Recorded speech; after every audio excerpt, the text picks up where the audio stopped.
Bergerac Rouge 2008. Alors un petit peu à l'instar du blanc, le millésime 2008 était extrêmement compliqué. Et il a été extrêmement compliqué partout, hein, sur tout l'Hexagone.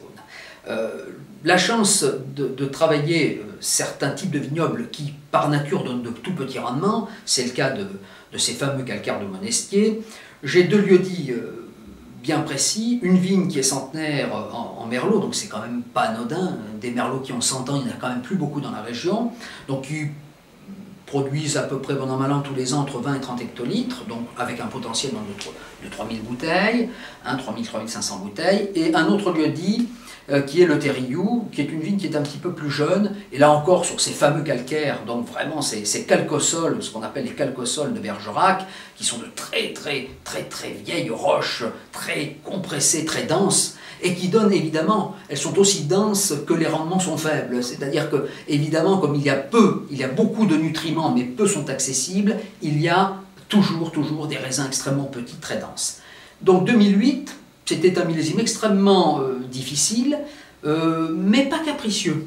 C'est-à-dire qu'il a fallu attendre, il a fallu être extrêmement patient pour vendanger, il a fallu trier énormément, et je dirais que c'est un de mes plus grands millésimes, vraiment à l'instar de 2003, 2005 et je dirais même 2000 et 98, qui ont été vraiment les 4 grandes années en cuvée Riverdi à la Tourmentine, eh bien c'est mon 5e grand millésime, mais je dirais non pas dans ce qu'il a de volumineux ou d'époustouflant comme l'ont été les 2003 ou 2005, qui étaient extrêmement puissants, très riches en alcool. J'avais des 14 degrés potentiels sur mes merlots, ce qui est quand même considérable.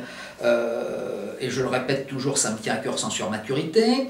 En 2008, j'avais un petit peu moins d'alcool, 12, 5, 13 degrés, mais une qualité, je dirais, de fixation des minéraux qui a amené une balance acide-sucre absolument magnifique. Donc on a des vins extrêmement élégants, tout en étant extrêmement puissants. En 2003, j'ai été très proche d'un Cheval Blanc ou d'un Ozone. En 2005, j'ai été très proche, je dirais plutôt même d'un Pétrus, d'un Trotano, d'un Vieux Château Certan. Et bien en 2008, c'est beaucoup plus un Lafite ou un Latour, curieusement. Et pourtant, on est toujours sur les mêmes vignes, c'est toujours du Merlot. Donc ce qui est vraiment intéressant, c'est de voir quand même que un grand terroir, et je le rappelle, ça ne représente que 3 hectares de vignes, hein, ce dont je parle, c'est un micro-terroir. C'est qu'un grand micro-terroir, c'est à la capacité, en fonction du millésime, de donner quand même un spectacle extrêmement différent.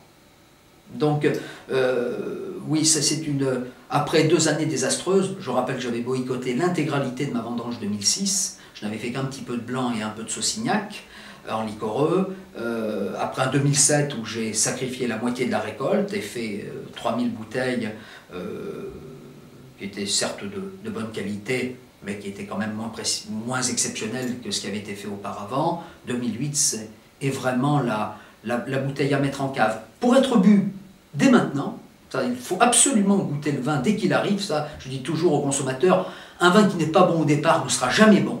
Donc il peut être un peu dur, un peu fermé, mais il doit être bon, il doit dire quelque chose. Donc vraiment, n'hésitez pas à acquérir quelques bouteilles, mais surtout à la goûter rapidement, et après à essayer de la garder pendant 4-5 ans, pour justement voir évoluer un petit peu le vin en bouteille et avoir un spectacle différent. C'est un grand vin, tout simplement.